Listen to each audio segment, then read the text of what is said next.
Wait, they were like, what? And I was like, boss, please. Hey, listeners, welcome to Boss Please. I'm Megan. I'm Jillian. How are you, Jill? You know, Megan, I am pretty good this week. Good. Yeah. I know. I just saw you on Wednesday. Oh, well, it is Wednesday, but I just saw you.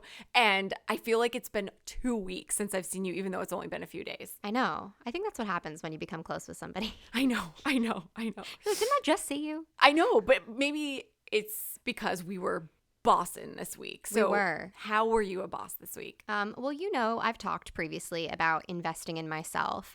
And this week, I have been working really hard on collecting everything I need to record my voiceover reel. It's really expensive. It's like $1,200. But I think that it's so good that I'm doing this, and I've sort of set a goal timeline for myself. Great. Right? So I have to record my reel by the summertime. It'll have to get mixed and mastered, so that'll take a couple of weeks. And then hopefully by the end of summer, I will have an agent or be able to submit to agencies. But that's like my timeline I've set for myself. I love that you have that goal, because that's my biggest problem. Like, I'll have these goals, but I'm really bad at setting timelines or like what needs to be done. Right. That is so organized, and I have no doubt it will happen because you literally have it written down. You're like, this is what I need to do, and this is what's going to happen. I need the pressure. And also, I've told a million people, and I don't like to let people down. No, it's good. No, that's great. That is like a lesson to live by. Yeah. That is good. Tell people, because Yes. you're Accountability. being held to it. Yes, You're being exactly. held to it. How were you a boss this week? Okay, girl. So I texted you about this. Okay, so I was in Portland for 24 hours. I was there for a gig, and you know me, guys, I don't travel well. But I don't know if you guys know this or I've talked about it before. This is actually kind of goes into our real talk. So anyways, I have a fear of seeing people throw up or throwing up. And as life would have it, not me, but the girl in the aisle across from me got sick on the airplane as I was going to Portland. And I just died. I literally had a panic attack internally because I didn't want to make her feel bad. But I just was like, oh my God. So anyways, my boss moment was being able to literally breathe it out and just be like, Megan, there's nothing you can do. It's not you. Poor girl over there is like having a time, and you just need to just go carry on. You're going to land. It's going to be fine. You're going to get to your job. It's going to be fine. Everything's going to be fine.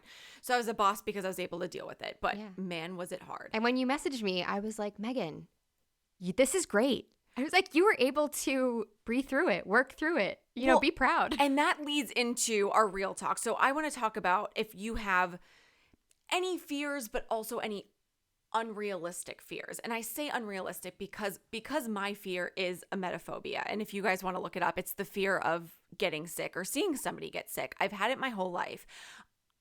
I'm in therapy. I've talked about it. I don't know why I have this fear. It's not like I throw up that often. And I'm sorry if you guys have queasy stomachs and we're talking about vomiting, but it's real. It's real for me.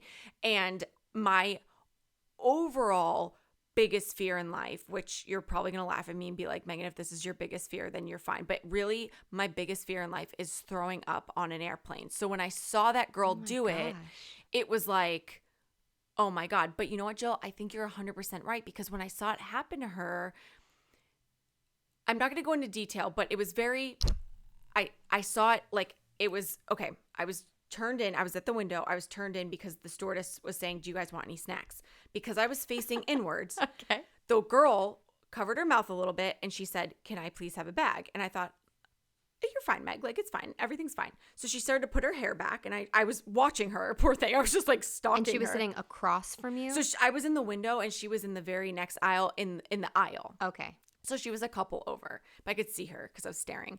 And so the stewardess, like without question, gave her a bag, and she opened it. And just the moment she opened her mouth, I turned towards the window because I was like, I cannot see this because then I will throw up. And you were hearing it? I actually didn't. She was so quiet and dainty about it. And then she just really needed to get sick. I know. And when she was done, she just wrapped it up, got up, put it in the trash, and went back to her seat and slept. And I was like, that was boss. Like, she didn't make a scene. She didn't go, like, it was just, I don't even think the people next to her knew she did it. It was so quiet. And I was like, Megan, if that happens to you, just do it. You have the bag. It doesn't need to be a whole thing. My biggest thing is being embarrassed. And she was not embarrassed, nor should she have been.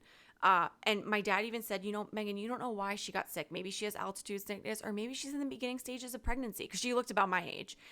And I was like, maybe you're right. So in a way, oddly, it kind of helped me. Okay. Yeah. But I want to know, do you know about this weird fear that I have? Do you have any weird fears? I don't know if you're going to think this is funny or not, because I know that you suffer from anxiety, but I hate spiders. That's like a whole thing. A lot of people are afraid of spiders, whatever.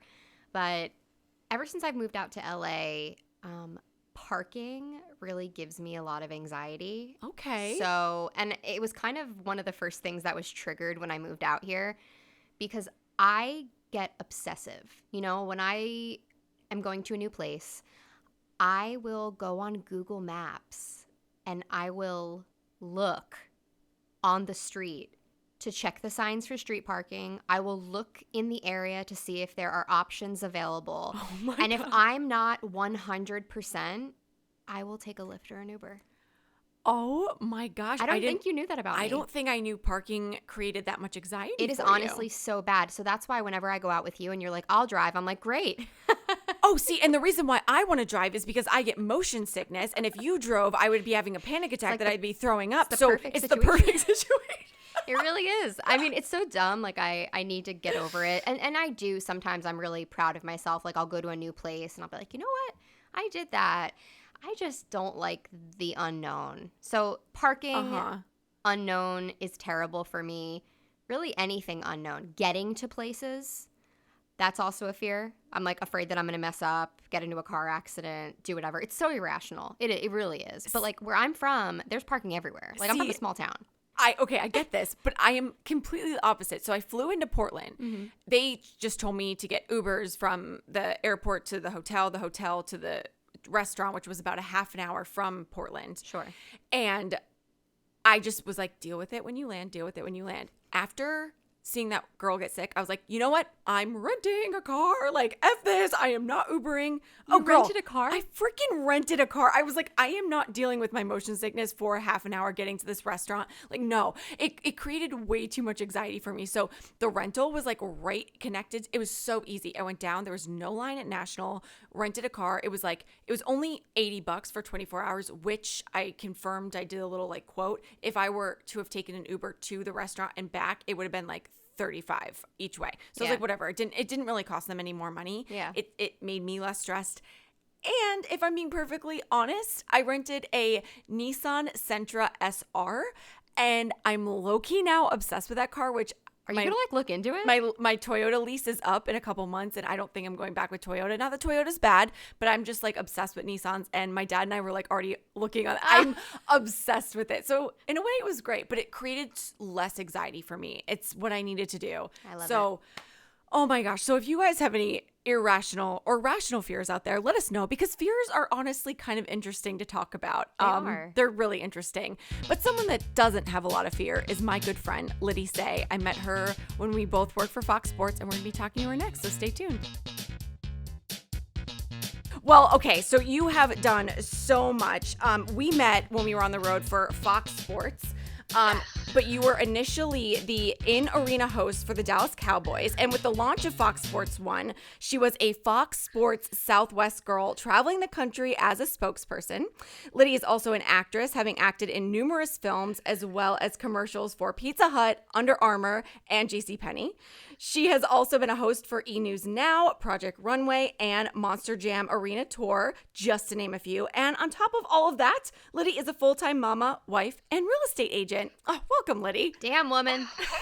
Thanks for having me. Hot damn. I'm excited to chat with y'all. Oh my gosh. Okay, so I knew we were going to be instant friends because, I was traveling for Fox Sports 1, and they had just started this I guess, I don't want to call it a brand ambassador, but they just started this spokesperson thing, and you were one of the first Fox Sports Southwest girls. So can you kind of tell us what that job was, and if that was the initial launch of your on-camera hosting career? Yes. So my background is in broadcast, so that's actually what I studied in college. So with when I graduated college, it was the recession, and so I had one job offer out of college to work for a news station in South Dakota, making $19,000 a year. Oh my gosh. And so at that point, I had decided to. I'm from Dallas originally, so decided to come back to Dallas for a little while. And I actually worked for my older brother, and was just trying to figure out kind of the next step, and just kept applying to more stations. And whenever I was doing that, I was like, you know what? I'm just going to move to LA. I was, young, single, right out of college. So I moved to LA. Um, at about 22 or so, and was out there for a little while, did, the acting route and whatnot. I ended up moving back to Dallas and got this job with Fox Sports, I would say just like a few months after moving back to Dallas. And initially it was kind of a combination, like a test thing that they were doing for basically our market in Dallas. So, well, Fox Sports Southwest is kind of a handful of regions. It's a little bit in Oklahoma too, and a little bit in Louisiana and Texas. And so our initial role was just to be basically an on-camera personality, an on-camera host for our teams that Fox Sports Southwest has. So the Cowboys, the Rangers, the Mavericks. We did a lot with Big 12 football. And so we did a lot of on-camera. Basically, it was more of our job and our role was a lot more about the fans than it was about the stats. So basically, we were bringing kind of the fan experience to the public. And so we would go out to games and to events, and we'd interview fans or, interview, people about like charity events or what was going on in our community, or new things going on at the ballpark or the arena or things like that. So we were more so, yes, a brand ambassador, obviously, for all of our teams, but also kind of talking. We talked a lot about social media stuff, and really just about the whole fan experience was essentially kind of what the job was. Social media was really becoming prominent at about that time, I feel like, because this was about, I don't know, 6 years ago, media, 7 years ago. We did a lot of social media. We ran a couple different pages. We had a page for Fox Sports Southwest. We helped contribute to the Fox Sports Southwest page and website, Facebook page. Instagram was kind of just coming around. Was Instagram even out? I don't even know if it was a thing then. I think, it might have been, but not as cool as it is now. Twitter. Yes. That's crazy. I sound so old right now. No, you don't. Twitter was what was big then. I haven't been on Twitter in probably 5 years. But, girl, same. Jill likes Twitter, but I'm like, what is this? I can't. Literally, I don't think I have been on. I think I still have an account, but I don't think I've actually been on Twitter. It's probably been 5 years. Wait, Liddy. Go ahead. Finish your thought. I wanted to ask you another question. Yeah. So anyway, it was a lot of staying active on Twitter, and that was also a little bit eye-opening because it was interacting with fans in real life on Twitter and social media, and of course, the fun and the challenges of posting something to hundreds of thousands of people and getting lots of feedback, whether that was negative or positive or whatnot, and just kind of dealing with that was another interesting aspect of our job. So I don't think I realized that you actually lived in LA, moved back to Dallas, but then you moved back to LA. Yes. Okay, because I was putting the pieces together because I was like, oh wait, I met her and then she moved to LA. Okay. Yeah. Okay. So I've lived there twice. And so I had been working for Fox for about a little over 4 years, and just kind of doing a lot in the sports world. And I was really interested in kind of the entertainment side of things. And I was just kind of ready for a change. I absolutely loved working for Fox. It was an amazing job, amazing role with phenomenal people. But I was just kind of at a point where, I love Los Angeles, and I love just that city and the vibe and the community and kind of everything about it. And while I do love Dallas, it is home to me. I just kind of still had that itch in me. It was kind of like I hadn't quite gotten the full taste of it when I was out there the first time. And after working for Fox for about 4 years, I decided to resign and move back out to Los Angeles and pursue more of kind of the entertainment hosting side of things versus sports. Okay. Yeah. I love that so much, Liddy. Like I'm fearless like you. I was home in New Jersey working on some stuff and just realized, I need to give this LA thing a real go. Yeah. So yeah, I have to absolutely. commend you on that. And I feel like it's definitely not something that's in a lot of people, but I've always been a little bit of a free bird. I love moving. And it's funny because I tell my husband that all the time. I'm like, if you ever want to just, get up and move somewhere, I love meeting new people. I love being in new places. And I think it's because I moved a lot growing up. And so I just like that. I enjoy that. Dallas it's what I consider home. It's not necessarily where I grew up my whole life, but I do consider Dallas kind of like my home base. I went to college in Texas, so I would consider Texas probably my home more so than anything. But I do love moving, so I love, and even just kind of, it's funny, but crazy states like Maine or North Carolina or just somewhere completely different, I would go tomorrow if my husband had a job offer there. I love moving and I love living new places. I would, and people always ask like, oh, wouldn't you miss your friends and your family? I'm like, I would. Absolutely. My parents actually live the neighborhood over from us, and they help obviously take care of Sawyer a lot, and we're super, super close with my family. But yes, I would miss them, but at the same time, that's what airplanes are for, and Yeah. Get it, girl. Well, Get it. it's really awesome that you gave LA a go the second time, and you really did have some great success. So how did that all start? Because you were at E! News Now, you booked commercials. Like what was that like? That sounds chaotic to me. Yeah, it was. So whenever I moved out to LA, I still had some ties with Fox Sports just from my job before. So did some stuff from, with them, freelance stuff with them, and that's where Monster Jam came about and that kind of stuff. And so I did have an agent, a broadcast agent when I moved out there, and so he really helped me kind of plug into that realm with the auditions and whatnot, and just and as both of you know, it is it's a lot of luck, and it's a lot of being at the right place at the right time, and a lot about relationships. And so I don't want to say I got lucky, but I just had a lot of great opportunities when I was out there, and it was super fun. But as you guys know, it's a really hard it's a hard job, doing a lot of freelance work, and it's also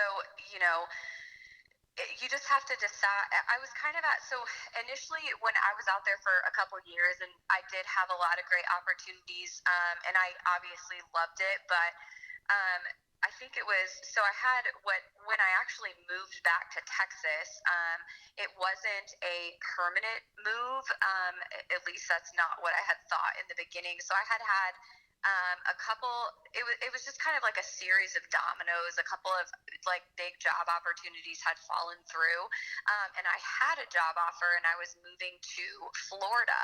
So I had put in my 2 weeks or 30 days, whatever, at my apartment in Los Angeles. Which was a great apartment, by the way. Girl, that thing was thank you. beautiful. It was fun. Anything that's walkable, I love. If I don't have to get in a car and I can just, walk to grab she was in WeHo. Yeah, it was great. Ideal.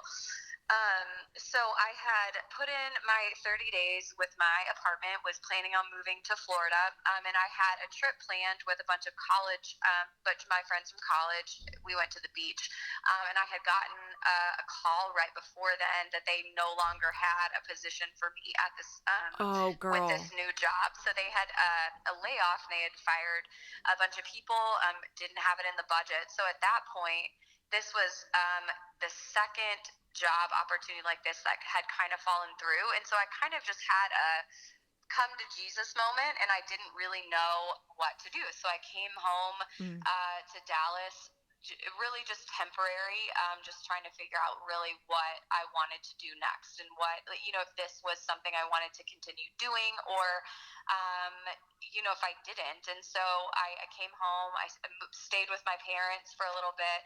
And so when I was living in Los Angeles, I had gotten my real estate license because my dad is a broker in California and also a broker in Texas. And Oh, so okay. I was thinking, okay, I can help him when I'm out here, make some extra money.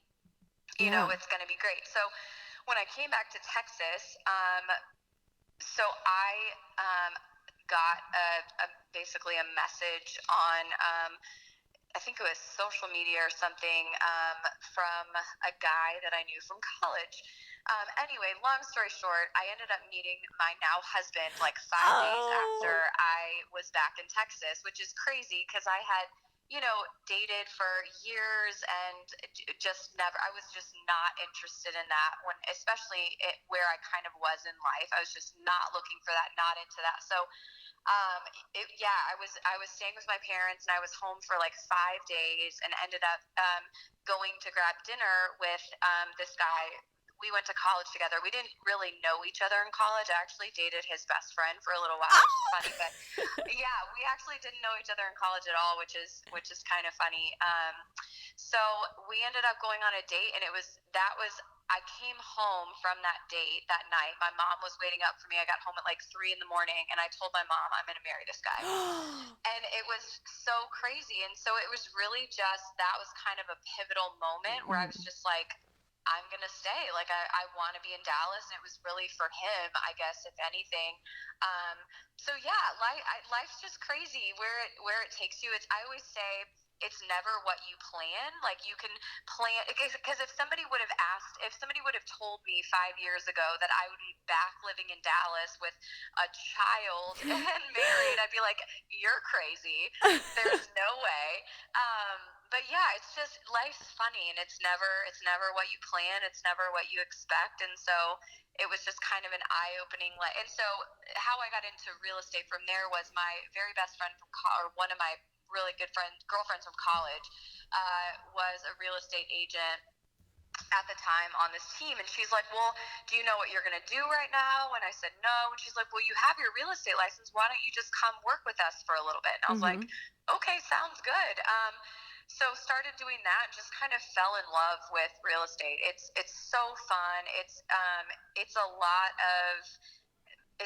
of just interacting with people, and it's a lot about relationships and cultivating relationships and walking people through, this big decision. And of course, it's fun to look at homes, but also help families and couples or singles with a big financial decision. And so I ended up falling in love with it. And worked, I guess we were there for 2 years on our old team. And then me and my good friend from college and then one other girl decided to start our own business. Get it? So yeah, we were like, you know what? Let's just spread our wings and branch off. So that's kind of how that came about. We just took a leap of faith and basically started our own business. It was a year ago, a couple weeks ago. So we're just over a year now of owning our own business, and it's been quite a journey. Liddy, that's amazing. So I remember I reached out to you because I had a moment where I was like, I think I'd like real estate. Yeah. Okay, I never went through with that. I have all the books. I'm not. Girl, there's always time. There's always time. They're there in case, but I have not. And I was taking meetings at Keller Williams, and I was really starting this journey, and then I just it went on the back burner. But for sure, yeah. So you had worked with Keller Williams, and then I didn't even realize that you and your girls like started. Oh, that's Liddy. That's awesome. Good for you. So we were with Keller Williams for a couple years, and then just one day we had met with one of my teammates is actually a broker herself. So this is her 8th year in the business, and so she has her broker's license. And so us three got together, and we just said, you know what, we can do this on our own. We had the same goals and the same passions in mind. a big thing that was important to us was giving back. And so when we started our own team, we decided that that would definitely be a priority in our company. And so of every closed transaction that we do, we give a portion of that to a nonprofit. And so right now we're partnered with a nonprofit called the Green Door Organization, and they build homes, just basically brick and mortar homes for widows and orphans in Mozambique and Haiti. And so it's really cool to, when we're helping families, that they're actually helping families as well. And so we get to see, they'll send us videos of the families that get the homes, and it's just so rewarding. And we weren't able to do that basically when we were quote unquote working for someone else, if you will. So working for ourselves, we have a lot more, freedom to be able to make our own choices. And obviously, since we keep the majority of our commission, now we're able to give back, which was a big something that was really important to us, and something that Liddy, we love doing. So that's been a fun aspect of it as well. I love that so much. So you said you guys have been open for about a year now, and we're all about, telling people like it is on this podcast. So I kind of want to know, what have you learned in this year that would be helpful to other people starting their own business? Yeah, so starting your own business. So it's definitely, I would say, not for everybody. To own your own business, you have to be extremely disciplined and extremely self-motivated. So I think the one thing with real estate that a lot of people don't realize is that it is a full-time job. Like, a lot of people think, oh, you can do real estate here and there, which you can, and when you're starting out, a lot of your business will come from family and stuff like that. But as you're growing your business, so I would say about 95% of our business is referrals. So from past clients, from, people that we meet, and we spend a lot of time in networking groups, and in, one of our teammates is on the board of our city board and things like that. So it is a lot of time, networking and going to social events, and continuing to grow your database and what we call a pipeline. So just continuing to fill your pipe. So the thing with real estate is it's 100% commission based. So if we don't have business in the pipeline, we don't get paid, if that makes sense. So our business is not just concerned about how many deals we're closing this month, but it's also concerned on building our pipeline for months and months and months to come. So we have spreadsheets on spreadsheets on spreadsheets for clients that are active now, clients that will be buying in the spring, clients that will be buying in the summer, selling in the fall, and have a pipeline basically built out for 6 months to a year. And so real estate is a lot. I would say the biggest thing with real estate is just being disciplined, and treating it as any other job. So getting up at whatever time, and time blocking a certain amount of time to make calls and contacts and stay in touch with people and have lunch and coffees and everything, which a lot of people are like, oh, it's real estate, so you can just go shopping and go to the store. And I will say one great thing about real estate is that, yes, it is flexible. So if you do have the flexibility to go to lunch in the middle of the day, or run an errand, or go to a doctor's appointment or whatever, without having to check in with a boss or clock in or clock out. That is the nice thing about real estate. But one of the things that I was not expecting probably as much when I got into the business is how many nights and weekends you work. Like this week, for example, I didn't get home until probably 8:30 or 9 every single evening, whether it was because a lot of people, whether they're buyers or sellers, can meet you after work. And so our work schedule obviously works around them. So we show a lot of homes on weekends and hold open houses, and we're with a lot of families on weekends and evenings because when they get home from work at 6:30, so we'll do a listing appointment from 6:30 to 8:30 or whatever. And a lot of, I mean, like this week, I didn't get to see my daughter once or put her. I mean, I did in the mornings, but didn't get to see her before she went to bed or put her down any night this week. So that was kind of that was a little bit eye opening to me in the beginning, just not knowing how many nights and weekends you have to work. But also the thing with real estate is, which we've just now done this, is we give each, so there's three of us, and every month we give each person a designated weekend off. So Oh, wow. this is my weekend off, which is amazing. And so look at you, you we still, put in, you still taking the time to get interviewed, girl. I love it. Oh yeah. Oh, you are Thank worth you. it, my friend. You are worth it. But so that has been an absolute game changer, to just have some time to relax and put an away message on and not have to worry about work. And so it's just because if you don't do that, we found we'd work 23 days in a row without taking a day off, and we're like, oh my gosh, you don't realize it because it's not a normal schedule, and we do work most every weekend. So we do work 7 days a week. So that was we were just kind of getting burned out. And so we started giving everybody one weekend off a month, which has been such a game changer.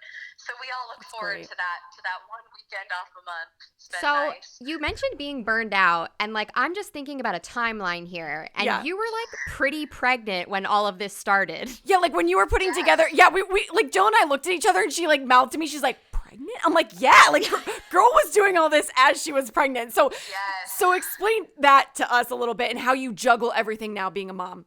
Yeah, so that was definitely a learning experience for sure. But yes, I worked up until the day I was in the hospital. Oh Lord, girl. And I did not really take any time off. So I started back working probably like 5 days after I gave birth, which I do not recommend. Looking back, I don't think I would do that again. I was exhausted. I'm sure.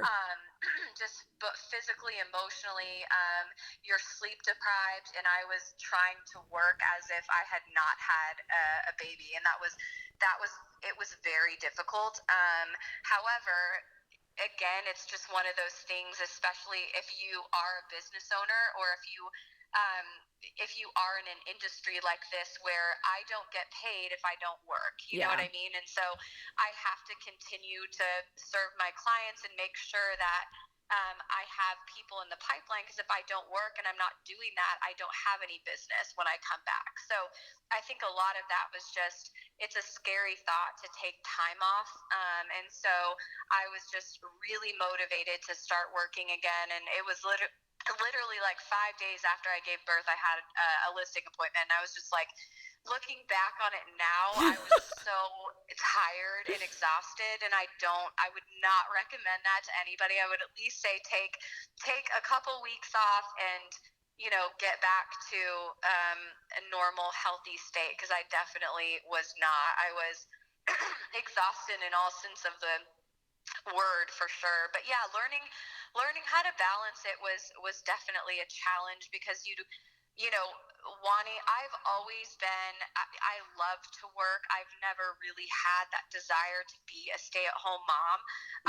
I love working. I love being with people. And I love having kind of my own passion. I love, this sounds kind of funny, but I love making my own money and contributing to my family and my husband, and it's a good feeling for me.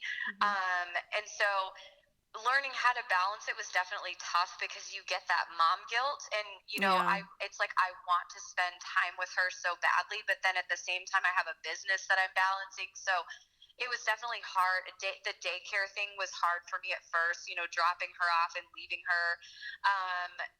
But you kind of just realize it's one of those things that it's life, and it's kind of is what it is. And I'm not a stay-at-home mom, and I do have a job. And then the other thing is also balancing your husband too. It's you now have this child that needs so much attention, and a business that needs so much attention, but you still have a husband who needs love and attention too. So it's kind of balancing three and yourself, making Sure. sure that you're keeping yourself rested and healthy. And so kind of just it's just a juggling act and figuring that out. But really, like everyone says, and I was clueless when it came to babies, like absolutely I didn't even know that. I asked them how to change a diaper in the hospital. Like I was No, no idea. I'm like, how much do they eat? How often?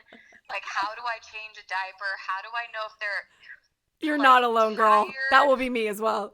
Absolutely, like, girl, clueless. Okay, so when you ask people, they're like, oh, it just comes natural, you just figure it out. That is no lie. Like, you literally just figure it out. And I tried, like, I read like a couple books, and I'm like, you don't do any of that. You don't do Right. anything the books tell you. Every kid is so different, and you literally just figure it out. So I will say it gets so much easier the more time that goes by. You get in a rhythm, you figure them out. You and your partner kind of work together with your schedules. And also, my husband is just the most helpful person on the face of the planet. So I will say he is the biggest blessing in this whole parenthood thing, because he's so helpful, he's so encouraging, he's so supportive. And I there's no way I would be able to do it without him. I mean, there's so it always makes me think, I'm like, I have so much respect for single parents it's on another level, like just so much respect. And I would say there's no way I could do that. It's hard as it is, but having a supportive partner is key, because he really does help so much with that. And that also makes it easier to balance things with work, because pretty much on the weekends he's a single dad, because I'm gone every weekend. And like this week, for example, I had appointments every single evening. So he picks her up, he feeds her dinner, he gets her ready for bed, bathes her, puts her down. Like, so he's super dad for sure. Well, and I think that's the key to being a woman and owning a business, is having a supportive other half for sure. Liddy, as your friend and have known you for a long time, I am just bursting over here. I'm so happy for you. You are the ultimate girl boss and a certified freak of nature. And I mean that in the best way humanly possible, because you literally do it all. No, but I'm sure, I know that everyone like has their struggles in the back, but you just carry yourself with such optimism, and you're just a beautiful person. And I'm honored to know you. And thank you so much for taking the time. Now, if people are in the Dallas area and they're looking to buy a home, where can they find you on the socials and your website? Yeah, so my social media is just Liddy Saye, LIDDYSAYE. And then if you want to look up our website, the name of our company is One Legacy Group. So our website is onelegacyrealestate.com. Love it. Liddy, thank you, girl. You're so welcome. I'm going to need to get myself to Dallas soon and come for a visit, because I need to snuggle baby Sawyer. Yes, we will be there. I need some California sunshine in my life. Yes. All right, loves. All right, listeners. Well, thank you so much for joining, Liddy. Thank you. And we will see you next week. Follow us on Twitter, Instagram, and Facebook at Boss Please Pod. And don't forget to rate, comment, and subscribe on iTunes. Navigate the path to your best self with us, because bossing together is always better.